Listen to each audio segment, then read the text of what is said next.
بعض لوگ نفلی عبادات میں بھی غلو کرتے ہیں. آقا علیہ الصلوۃ والسلام کے صحابی ابو ہریرہ رضی اللہ تعالیٰ عنہ بیان کرتے ہیں نبی صلی اللہ علیہ وسلم نے فرمایا لا تواصلوا، تم دن اور رات کا روزہ نہ رکھا کرو. واصلہ یواصلو کا مطلب ہوتا ہے ملانا، دن اور رات کو ملانا. نبی صلی اللہ علیہ وسلم نے فرمایا کہ لوگوں تم دن اور رات کو ملا کے روزہ نہ رکھا کرو. تو صحابہ کرام نبی صلی اللہ علیہ وسلم کو کہتے ہیں اے اللہ کے نبی صلی اللہ علیہ وسلم آپ تو رکھتے ہیں، آپ رکھتے ہیں، آپ ہمیں منع کر رہے ہیں. نبی صلی اللہ علیہ وآلہ وسلم نے فرمایا انی لست مثلکم، میں تم لوگوں جیسا نہیں ہوں، میں تم لوگوں جیسا نہیں. پھر میں کیا ہوں؟ انی ابیت، جب میں رات گزارتا ہوں نا، یطعمنی ربی ویسقینی، میرا رب مجھے کھلا بھی دیتا ہے، میرا رب مجھے پلا بھی دیتا ہے. عیسائی لوگ آج کیا کرتے ہیں؟ 24 گھنٹے کا تقریباً روزہ رکھتے ہیں. کیا 18 گھنٹے جیسے رکھنے ہیں، وہ تقریباً 24 گھنٹے کا روزہ رکھتے ہیں.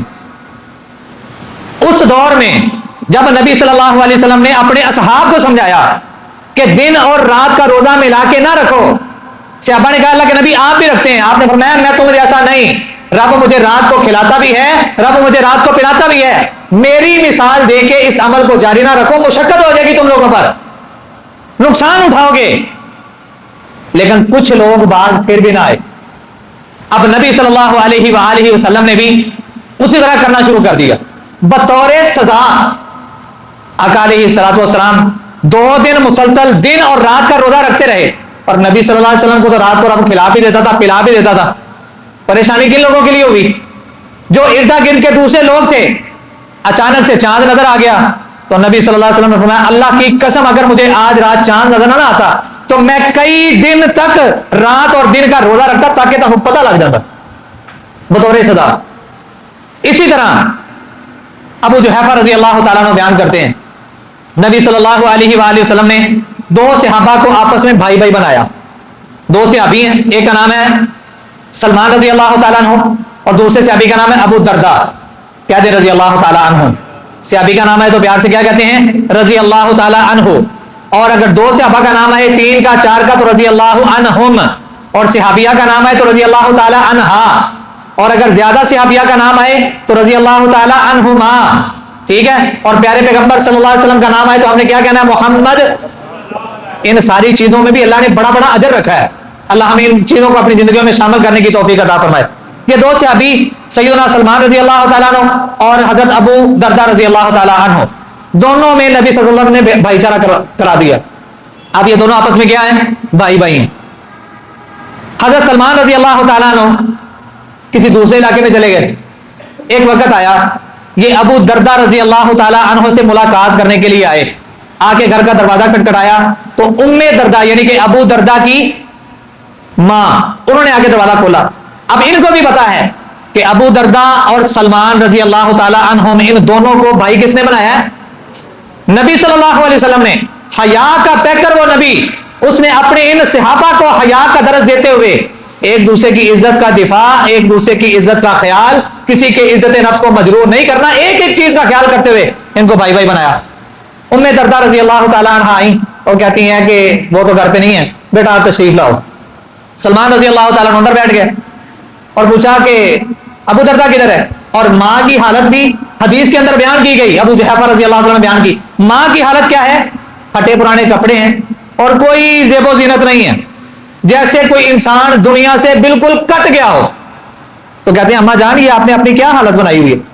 کہتی بیٹا کیا بتاؤں، ابو درداء جو ہے وہ تو دنیا سے بالکل کٹ آف ہو گیا، ایسے جیسے دنیا سے اس کی کوئی محبت رہی نہیں، دنیا سے بالکل کنارہ ہی کر گیا ہے. وہ دور دراز کے علاقے میں نکل جاتا ہے، وہاں پہ بیٹھ کے اللہ اللہ کرتا رہتا ہے، اور ہوتا ہے تو شکار لے کے آ جاتا ہے، ہم گھر میں کھا پی لیتے ہیں. کبھی دنیا کے بارے میں، دنیا کی خواہشات کے بارے میں، دنیا کی زیب و زینت کے بارے میں ہم نے کبھی سوچا نہیں ہے. رات کو آتا ہے ساری رات قیام کرتا رہتا ہے، دن کو جاتا ہے اور ہمیشہ کوشش کرتا ہے کہ میں روزے کی حالت سے گھر سے چلا جاؤں.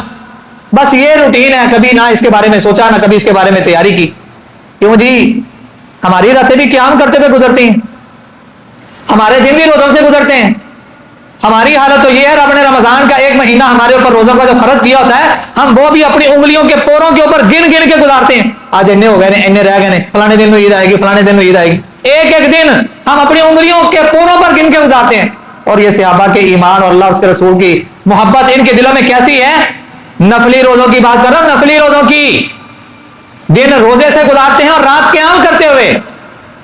سلمان رضی اللہ تعالیٰ عنہ ٹھہرے ہوئے، اتنی دیر میں ابو دردہ بھی آ گئے. کہا میرے بھائی آؤ میرے ساتھ بیٹھ کے کھانا کھاؤ. ابو دردہ رضی اللہ عنہ کہتے ہیں نہیں انا صائم، میں روزے سے ہوں. سلمان رضی اللہ عنہ نے کھانے کو پیچھے کر دیا. جب تک تم میرے ساتھ کھانا نہیں کھاؤ گے میں بھی نہیں کھاؤں گا. ہاں جی، نفلی روزہ توڑنے کی اجازت ہوتی ہے کہ نہیں؟ بلکہ عورت کو یعنی کہ بیوی کو نبی صلی اللہ علیہ وسلم نے پابند کیا اس بات پر کہ تم اپنے خامد کی اجازت کے بغیر روزہ نہیں رکھے گی. تیرا خامد اگر تجھے منع کرتا ہے، نفلی روزے کی بات ہو رہی ہے، فرضی کی نہیں. نفلی روزہ تو خامد کی اجازت کے بغیر نہیں رکھے گی. ہاں اگر تو نے رکھ بھی لیا ہے، تیرا خامد کہے نا اس کو توڑ دے، تو تیرے اوپر فرض ہے کہ اس کو روزے کو تو توڑ دے. صحابی نے اپنے بھائی کی دعوت کو قبول کیا. سلمان رضی اللہ تعالیٰ عنہ نے روزہ توڑ دیا، کھانا کھایا. اب ابو دردہ رضی اللہ تعالیٰ عنہ اپنے بھائی کو کہتے ہیں سلمان کو کہ تم ایسا کرو، تم جا کے سو جاؤ. انہوں نے کہا آپ کیا کرنے لگے؟ میں نماز پڑھنے لگا ہوں. ماں نے شکایت کیا لگائی تھی؟ دن روزے سے، رات گھر کی کوئی فکر نہیں، دنیا کی کوئی فکر نہیں. دن روزے سے، رات قیام میں. ماں کی حالت پھٹے پرانے کپڑے، نہ کوئی زیب و زینت، نہ کوئی بناؤ سنگار، کچھ نہیں ہے. کہا میرے بھائی ابو دردہ ایسا کرو تم بھی سو جاؤ. بھائی کی بات مانی، سو گئے. آدھی رات کا وقت ہوا. سلمان رضی اللہ تعالیٰ عنہ خود بھی اٹھے اور ساتھ میں ابو دردہ کو بھی جگایا اور کہا اب اٹھو اور اٹھ کے رب کے سامنے قیام کرو، رکوع کرو، سجود کرو. اب تمہارے جسم کا حق جو تمہارے اوپر تھا وہ بھی ادا ہو گیا. صبح ہوئی، یہی سارا واقعہ سیدنا سلمان رضی اللہ تعالیٰ عنہ نے نبی صلی اللہ علیہ وسلم کو سنایا. آپ نے فرمایا سلمان نے بالکل سچ کہا. صدق سلمان، سلمان نے بالکل سچ کہا. تمہاری آنکھوں کا بھی تمہارے اوپر حق ہے، تمہارے سر کا بھی، تمہارے کانوں کا بھی، تمہاری زبان کا بھی، تمہارے ہاتھوں کا بھی، تمہارے پاؤں کا، بلکہ پورے وجود کا تمہارے اوپر حق ہے. اسی طرح تمہاری ماں کا، تمہارے باپ کا، تمہارے بہن بھائیوں کا، تمہاری بیوی کا، تمہارے بچوں کا تمہارے اوپر حق ہے. ان سب کے حقوق کو ادا کرنا بھی ضروری ہے. جس طرح رب کے حق ادا کرنے ہیں اس طرح ان سب کے حق بھی ادا کرنے ہیں. بات سمجھ آئی ہے کہ نہیں؟ ان سب کے حق بھی ادا کرنے ہیں. اسی طرح عبداللہ بن عمر بن عاص رضی اللہ عنہ کی ایک حدیث آتی ہے، کہتے رسول اللہ صلی اللہ علیہ وسلم نے مجھے فرمایا یا عبداللہ الم اخبر انک تصوم النہار وتقوم اللیل. اے عبداللہ کیا مجھے یہ خبر سچی ملی ہے یا جھوٹی ملی ہے کہ آپ دن روزے سے گزارتے ہیں اور ساری رات قیام کرتے ہوئے گزارتے ہیں؟ فرمایا جی اللہ کے نبی آپ کو جو اطلاع ملی ہے، آپ کو جو خبر ملی ہے وہ سچی ہے.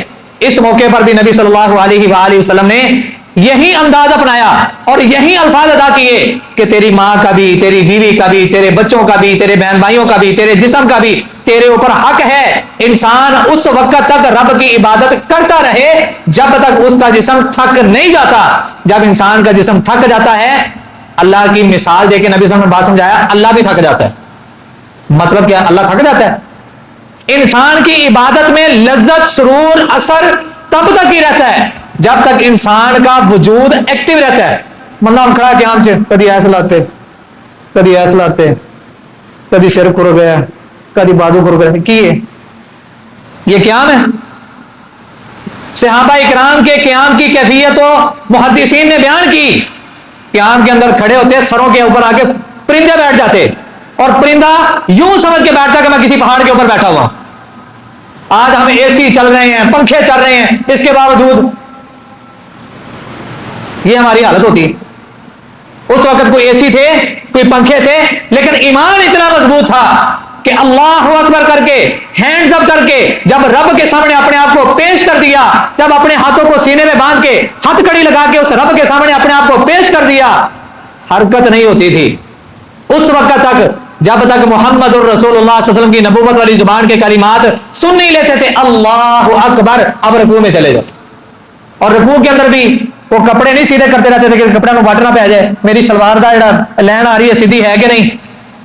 میرے پہنچے کا ڈیزائن نظر آ رہا ہے پچھلے نو کہ نہیں؟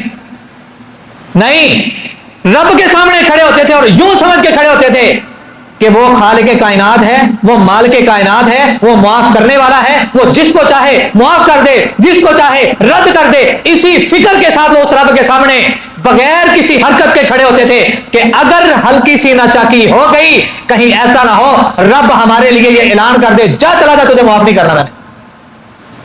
یہ وہ عظیم ہستیاں جن کو چلتے پھرتے رب نے جنت کے سرٹیفکیٹ دیے، ان کے ایمان کی کیفیت یہ ہے۔ تیسری مثال نفلی عبادت کے حوالے سے انس رضی اللہ تعالیٰ عنہ بیان کرتے ہیں، نبی صلی اللہ علیہ وسلم مسجد نبوی میں داخل ہوئے، آپ نے دیکھا ایک ستون کے ساتھ رسی بندھی ہوئی ہے، رسی بندھی ہوئی ہے۔ آقا علیہ السلام نے اس رسی، جیسے ہم رمضان کے اندر یہ خیمے لگاتے ہیں اعتکافیوں کے لیے، ویسے ایک رسی بندھی ہوئی ہے۔ نبی صلی اللہ علیہ وسلم نے دیکھا تو آپ نے فرمایا ما ھذا الحبل، اس رسی کا کیا ماجرا ہے، یہ کس نے باندھی ہے، یہ کیوں باندھی گئی ہے؟ تو صحابہ کرام نے جواب دیا اللہ کے نبی صلی اللہ علیہ وسلم یہ آپ کی بیوی سیدہ زینب رضی اللہ تعالی عنہا نے باندھی ہے، اور اس لیے باندھی ہے کہ جب تک وہ نفلی عبادت کرتی رہیں، جب ان کو نیند آنے لگتی ہے تو وہ اس رسی کا سہارا لے لیتی ہیں۔ مطلب ایک بندے نے رسی پکڑی ہے، نیند کا جھونکا ہے تو آنکھ کھلے گی کہ نہیں؟ گرنے سے بچ تو سکتا ہے لیکن عبادت کے اندر خلل پیدا ہوا کہ نہیں؟ نبی صلی اللہ علیہ وآلہ وسلم نے فرمایا لا حلوہ لیصلی احدکم نشاطہ فاذا فطر فلیقعد، ایسی بات نہیں ہے، اس کو کھولو، فوری کھولو۔ یہ نہیں کہا اچھا چلو میری بیوی نے کام کیا تھا ٹھیک ہے، نہیں، جہاں پہ دین کی بات ہے، جہاں پہ اسلام کی بات ہے، جہاں پہ شریعت کی بات ہے، وہاں پہ کسی کی پرواہ نہیں۔ پرواہ ہے تو اس بات کی کہ میرے رب کا حکم کیا ہے۔ اللہ کرے میرا اور آپ کا ایمان بھی ایسا ہو جائے، ہم خاندانوں کی رسم و رواج کو ترک کرنے والے بن جائیں، ہم ان کی باتوں کی پرواہ کرنی چھوڑ دیں، اس بات کی پرواہ کرنی شروع کر دیں کہ میرے اللہ کا اور میرے نبی کا کیا فیصلہ ہے، میں نے اس طرح زندگی گزارنی۔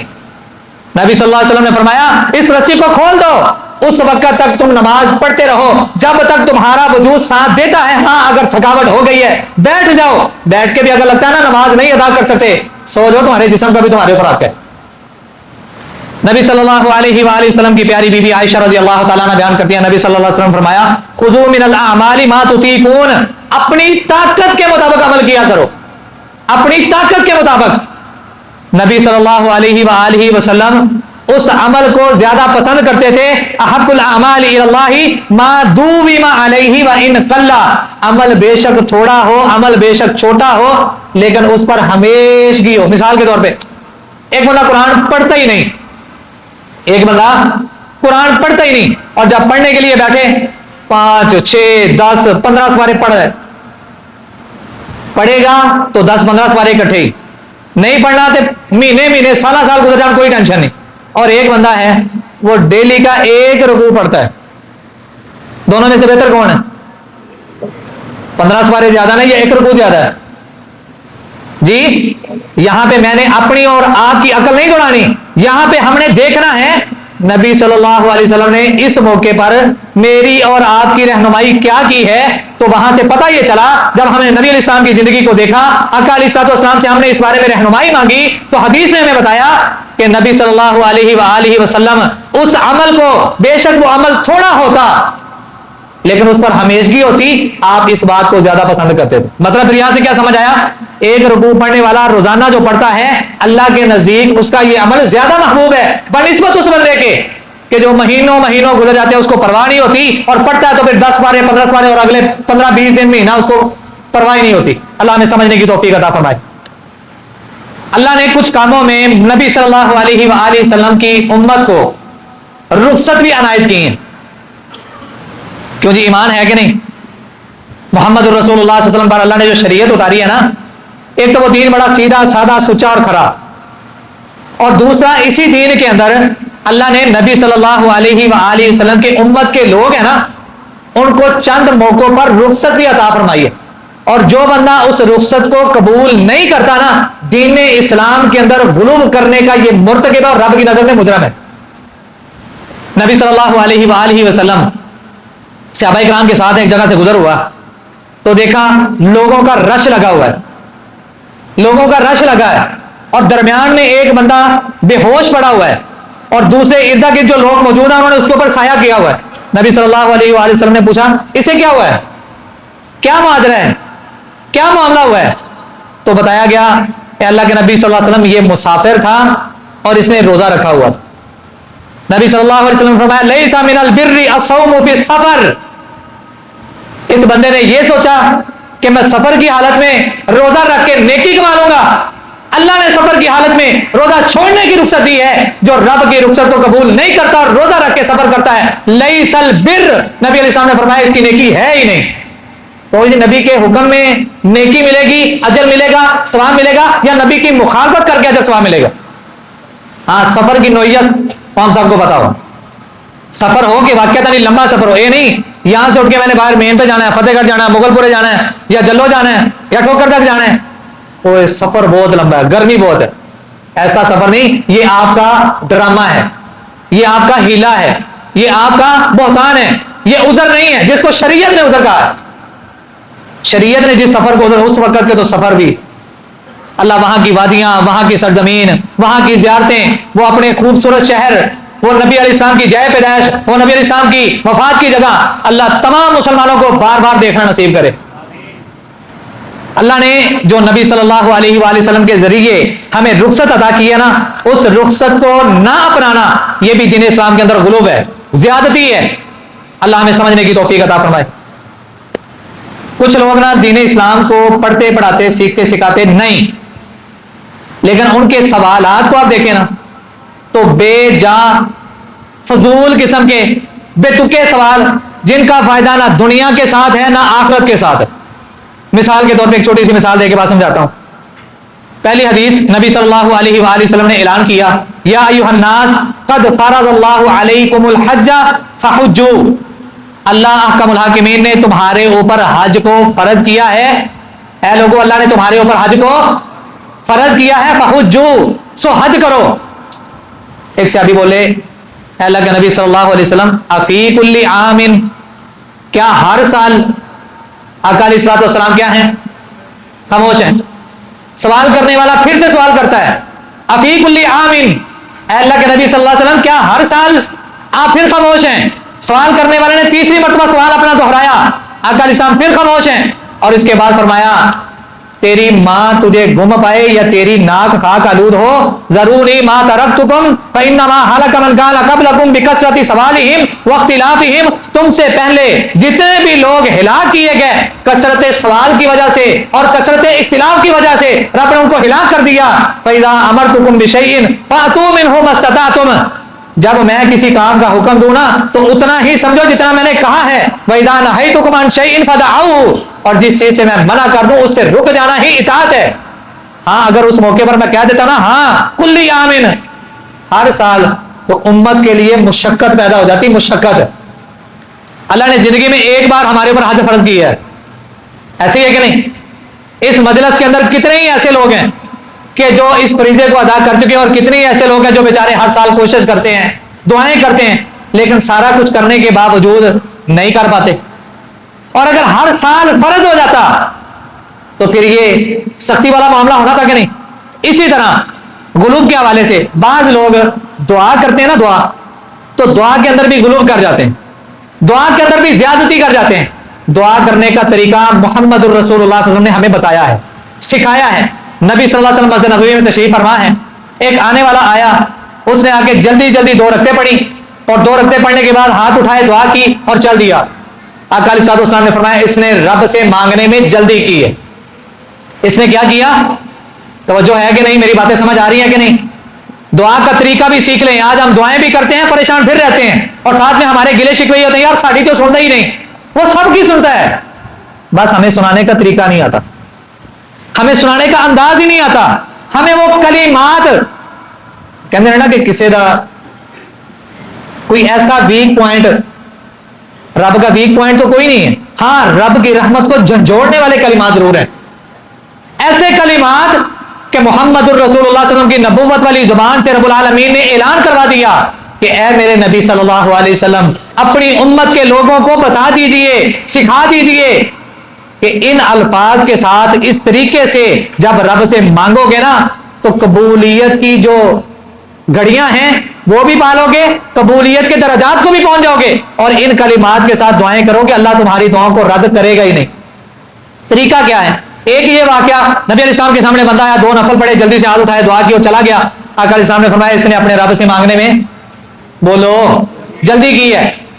صحابہ کہتے ہیں تھوڑی دیر اور گزری، ایک آنے والا اور آیا، اس نے تسلی کے ساتھ وضو کیا، خضوع کے ساتھ اس نے 2 نفل ادا کیے، اور 2 نفل ادا کرنے کے بعد اس نے اپنے ہاتھوں کو اٹھایا اور سب سے پہلے اللہ کی تعریف کی.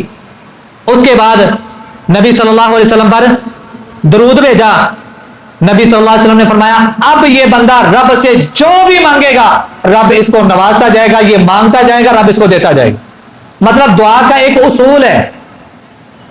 عموماً ہم کیا کرتے ہیں؟ نماز کا سلام پھیرتے ہیں، مردم بھی ہم ایسے ہی کرتے ہیں، چلو جی کیا مانگا، کیا مانگا ہے. اتنی دیر میں نہ تو رب کی حمد پوری ہوتی ہے، نہ نبی صلی اللہ علیہ وسلم پر درود پڑا جاتا ہے، نہ ہی اپنے لیے کچھ مانگا جاتا ہے. کیونکہ ایسا کرتے ہیں کہ نہیں ہم؟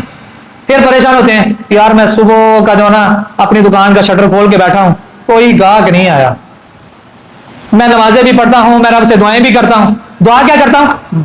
چلو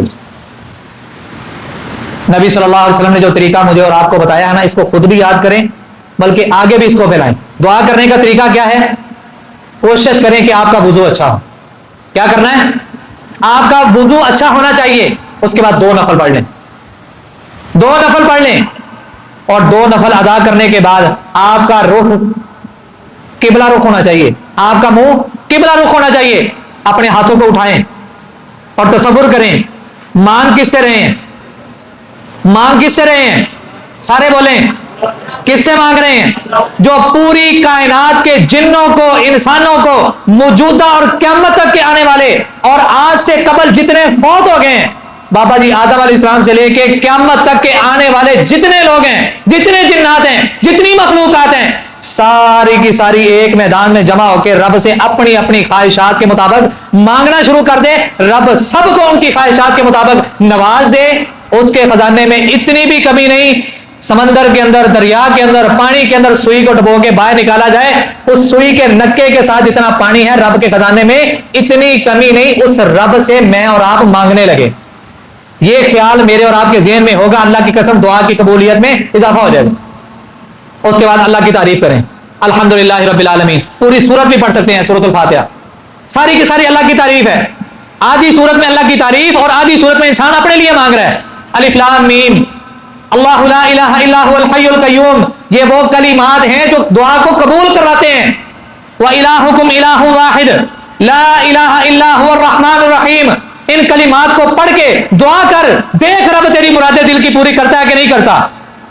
سورۃ الاخلاص پڑھ لے، اللہ الصمد لم یلد ولم یولد ولم یکن لہ کفوا احد کے کلمات کہہ لے، اور اس کے ساتھ کہے اللہم انا نسألک بانک انت اللہ، اے اللہ میں تجھ سے اس لیے سوال کر رہا ہوں، آپ میرے اللہ ہیں، آپ میرے خالق ہیں، آپ میرے مالک ہیں. اے اللہ آپ تو اللہ الصمد ہیں، آپ تو بے نیاز ہیں. لم یلد ولم یولد، نہ آپ کی کوئی اولاد ہے نہ آپ کسی کی اولاد ہیں. اے اللہ میں تو اس لیے آپ سے مانگنے آیا ہوں. یہ تعریفی کلمات رب کے کہیں، رب کی رحمت جوش میں آ جائے گی، رب پوری توجہ کریں گے آپ کے جملوں کی طرف. اس کے بعد درود ابراہیمی پڑھیں. کیا پڑھنا ہے؟ سب سے افضل ترین درود کون سا ہے؟ سارے بولے، جنہ جنہ دا ایمان ہے بولو. سب سے بہترین درود کون سا ہے؟ اگر یہ سب سے بہترین نہ ہوتا تو اللہ کی قسم اللہ اس کو نماز کا حصہ ہی نہ بناتے. یہ سب سے بہترین، سب سے افضل، سب سے اعلیٰ تھا تو رب نے جہاں پہ اپنا ذکر کیا ساتھ میں اپنے نبی کا بھی ذکر کر دیا.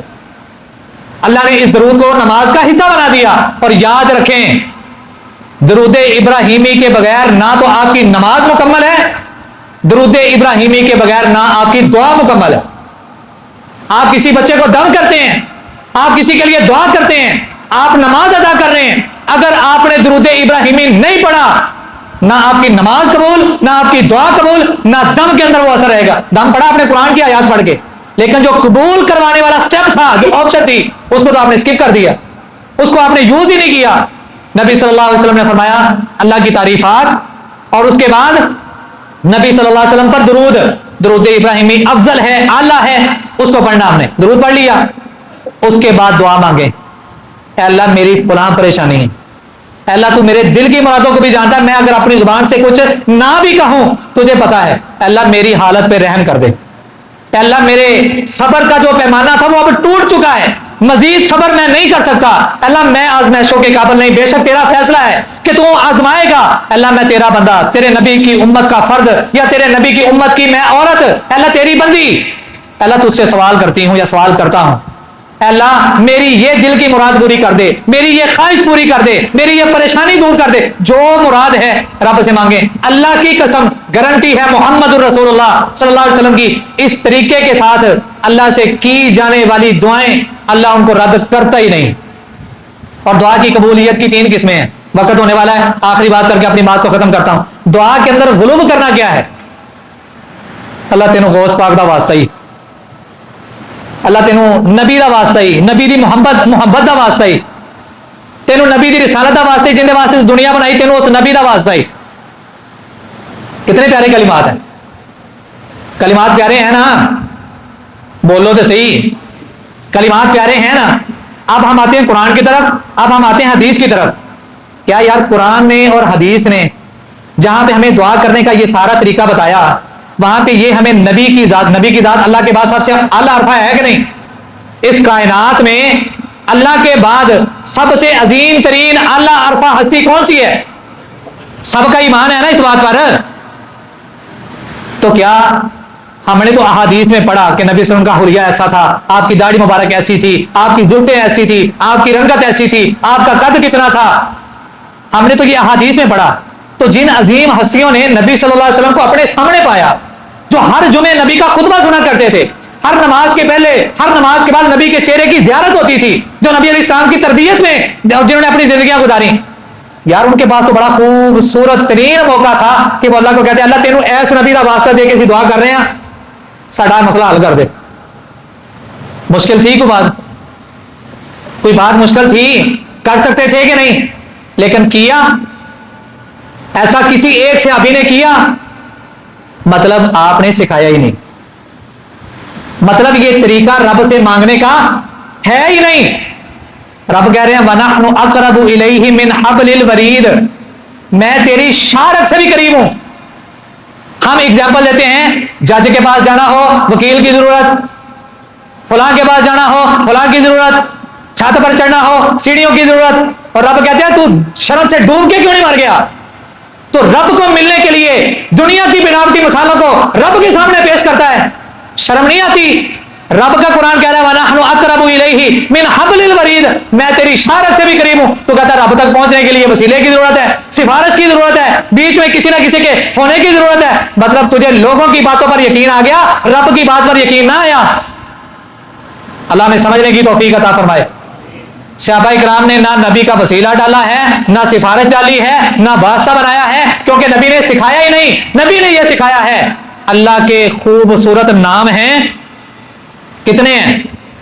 قرآن کے شروع میں 99 بیان کیے گئے، لیکن اللہ تعالیٰ کے بیشتر نام ہیں، اللہ تعالیٰ کے بیشتر نام ہیں۔ نبی صلی اللہ علیہ وسلم نے فرمایا جہاں پہ ہمیں وہ طریقہ سکھایا دعا مانگنے کا، وہاں پہ سکھایا اللہ کو اللہ کے ناموں کا واسطہ دو۔ مثال کے طور پہ اللہ کا نام غفور ہے، اللہ کا نام الرحمن ہے، اللہ کا نام الرحیم ہے، القدوس ہے، السلام ہے، علی کل شیء قدیر ہے، یا ذا الجلال والاکرام ہے، المتکبر اس کا نام ہے، القہار اس کا نام ہے۔ جتنے بھی نام ہیں نہیں سارے آتے، 5-10 نام یاد کر لیں، ان ناموں کو اپنی دعا میں شامل کریں۔ اے اللہ آپ تو غفور ہیں، معاف کرنے والے ہیں، اے اللہ آپ تو رحیم ہیں، رحم کرنے والے ہیں، اے اللہ آپ تو رحمان ہیں، پوری کائنات آپ کی رحیمی کے اندر ہے۔ اے اللہ مجھ غریب پر بھی اپنا رحم کر دے، مجھ کو بھی معاف کر دے، میرے بھی مسئلے حل کر دے۔ یہ وسیلہ، یہ واسطہ، یہ سفارش طریقہ کس نے بتایا ہے؟ محمد الرسول اللہ صلی اللہ علیہ وسلم نے۔ اس طریقے کے ساتھ رب کو مناؤ، رب ضرور مانے گا۔ بیچ میں غوث پاک کو، علی اجویری کو، داتا گنج شکر کو، باب فرید کو، اور نبی صلی اللہ علیہ وسلم کی ذات کو، صحابہ کرام کی ہستی کو، بڑے بزرگان دین کو، اولیاء اللہ کو لا کے خام خواہ اپنی دعاؤں کا بیڑا غرق نہ کریں۔ طریقہ اللہ کی قسم وہی ہے جو اللہ کے نبی نے بتا دیا، اس سے اگر میں اور آپ تجاوز کریں گے تو دین اسلام کی نظر میں وہ عمل ضائع ہے، رب کے نزدیک اس کی کوئی اہمیت نہیں، وہ ردی کی ٹوکری ہے۔ اور یاد رکھیں، ہم اپنے ٹیبل پر بیٹھے ہوتے ہیں، اپنے ٹیبل کے سامنے کرسی لگا کے بیٹھے ہوتے ہیں اور آفس میں بیٹھے ہوتے ہیں، ہم کوئی چیز لکھ رہے ہوں، پسند نہ آئے، پیج پھاڑ کے گچھو مچھو کر کے جب ہم اس کو ردی کی ٹوکری میں پھینک دیتے ہیں نا، یاد رکھیں رب کی بھی ایک ردی کی ٹوکری ہے۔ اگر میرا اور آپ کا عمل رب کو پسند نہ آیا، رب کہیں ایسا نہ کر دے کہ کل قیامت کو کہے کیوں جی تیرے پاس قرآن نہیں آیا تھا، میرے نبی کے فرمان نہیں آئے تھے، کہیں ایسا نہ ہو رب ہمارے ان عملوں سمیت ہی ہمیں پکڑ کے گچھو مچھو کر کے ردی کی ٹوکری میں نہ پھینک دے۔ اور رب کی ردی کی ٹوکری کیا ہے؟ جہنم۔ اللہ ہم سب کو بچنے کی توفیق عطا فرمائے۔ آخر دعوانا ان الحمدللہ رب العالمین۔